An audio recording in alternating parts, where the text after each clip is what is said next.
Kung sa basketball may Michael Jordan, sa mundo ng karera ng motorsiklo, isa lang ang pangalan na nangingibabaw. Tuwing pinag-uusapan ang GOAT o greatest of all time, ang pangalan na yon ay si Valentino Rossi, isang pambihirang Italianong racer na tumuntong sa podium ng 235 na beses at nagkampiyon ng siyam na World Championship sa Grand Prix. Kahit nakaretire na siya, hindi kailanman nalimutan ang kanyang pangalan. Ang kanyang epekto sa karera ay hindi matatawaran. Ang kanyang legacy hindi mapapantayan. Ito ang kwento ng isang taong binago ang mundo ng motorcycle racing. Si Valentino Rossi, nakilala rin bilang The Doctor. Hindi niya inakalang siya ay magiging pinakadakilang motorcycle racer sa kasaysayan. Pero bata pa lang siya, ramdam na ang mga palatandaan. Hilig sa bilis, ang pagiging palaban at ang dugong mula sa isang pamilya ng mga racer. Mahilig siya sa kart racing, pero nang makita ng kanyang ama na si Graziano Rossi na dating motorcycle racer din ang potensyal sa kanya, agad niya itong sinuportahan. Nikayat niya si Valentino na subukan ang karera sa motorsiklo. Doon nagsimula ang kwento noong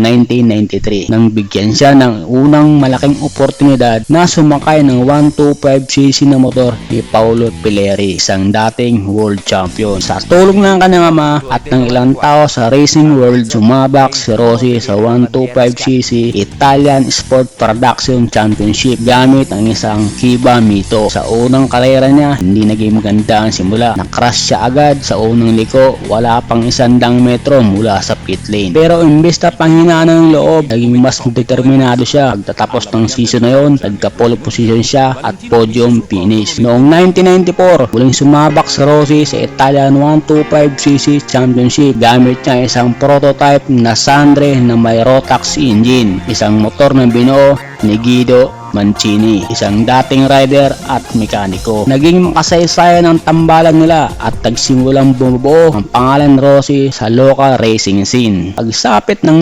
1995, lumipat siya sa Aprilia at dito niya nasungkit ang titulo sa Italian 125cc Championship. Hindi lang yan, nagtapos din siya sa ikatlong pwesto sa European Championship. Sa lahat ng ito, unti-unti nang nahasa si Valentino Rossi at dito na rin nagsimula ang pag-akyat niya, isang pinangmatas na antas ng karera, ang Grand Prix.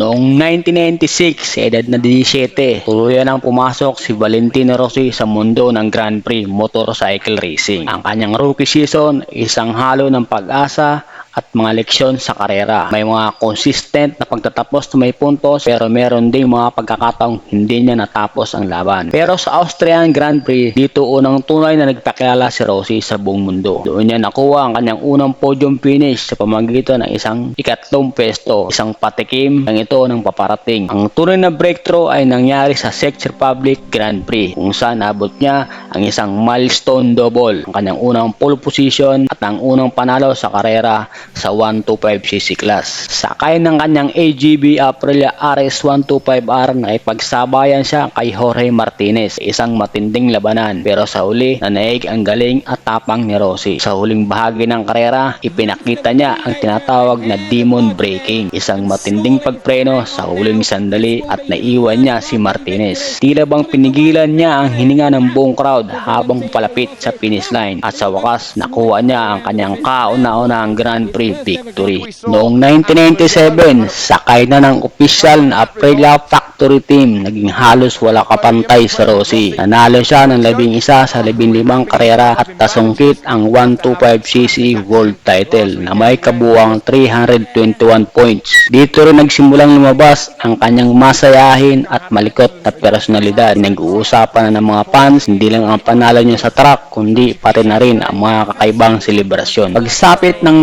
1998, umakyat na si Rossi sa 250cc class. Mahirap ang naging simula, pero bumawi siya sa pamamagitan ng tatlong sunod na second place finishes. Ang una niyang panalo sa 250cc ay sa Dutch TT, kung saan pinambakan niya ang kalaban ng mahigit 9-10 seconds. Tapos ng kanyang rookie season, siya ay championship runner-up na agad. Pagdating ng 1999, tinodo na ni Rossi ang dominasyon sa 250cc. Siyam na panalo at isang titulo na nakuha kahit may isa pang karera. Malinaw, handa na siyang sumabak sa mas mataas na antas. At noong 2000, pumasok na siya sa prestisyosong 500cc category. Bilang baguhan, nagtapos siya sa ikalawang pwesto. Isang kamangha-manghang achievement, pero para kay Rossi, simula pa lang ito. Noong 2001, hindi lang niya basta nakuha ang 500cc championship. Sinakop niya ito, 11 panalo at 3 beses lang siyang hindi nakatuntong sa podium. Pagdating ng MotoGP era ng mga bagong 990cc 4-stroke na makina, lalo lang gumaling si Rossi. Sunod na kanyang panalunan ng 2002 at 2003 MotoGP title sa dominanteng paraan. Pero ang tunay na kabaluan ay dumating noong 2004 nang iwan niya ang Honda, ang pinakamalakas na team, para lumipat sa Yamaha. Isang team na hindi nananalo ng championship sa loob mahigit isang dekada. Marami nagsasabing baliw na si Rossi, pero pinatahimik niya lahat. Unang karera pa lang sa bagong motor, nagwagi siya agad. Kalaunan, naging kampiyon ulit. Hindi pala ang motor ang dala ng tagumpay, pero kasi mismo ang susi. Noong 2005, ito na marahil ang rurok ng kanyang karera. 11 na panalo at isang beses lang hindi umakyat sa podium. Pero noong 2006, dumating ang mga pagsubok. Sunod-sunod ang aksidente, sira ang motor at pati injury. Sa kabila nito, lumaban pa rin si Rossi. Umabot pa siya sa top ng standing. 2 karera na lang natitira. Pero sa huling karera sa Valencia, nakrash siya sa ikalimang lap at nagtapos sa ika-13. Ang titulo ay napunta kay Nicky Hayden na lamang-lamang ng 5 puntos.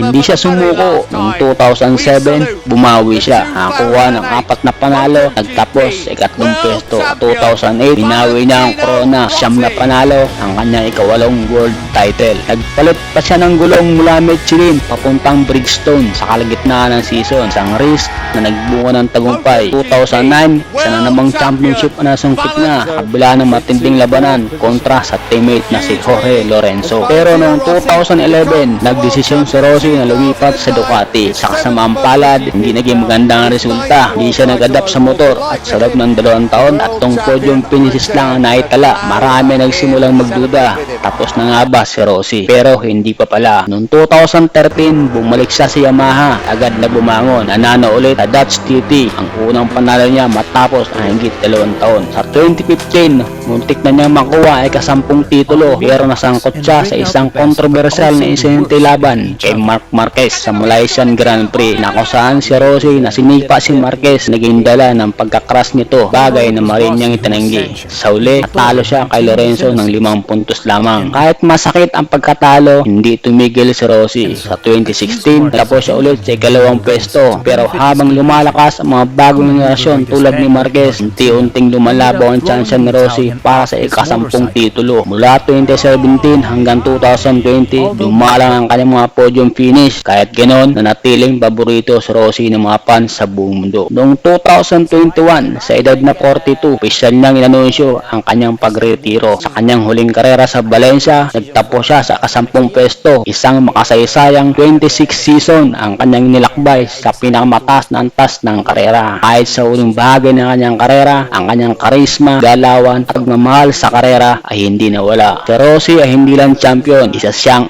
icon. Sa katunayan, ang kanyang bayan ay nagtakda pa ng speed limit na 4 to 6 km/h bilang paggalang sa kanyang iconic na numero. Sa huli, si Rossi ay hindi lang basta nakipagkarera, binago niya ang buong sport at habang may mga ibang nananalo ng karera o titulo, iisa lang ang The Doctor.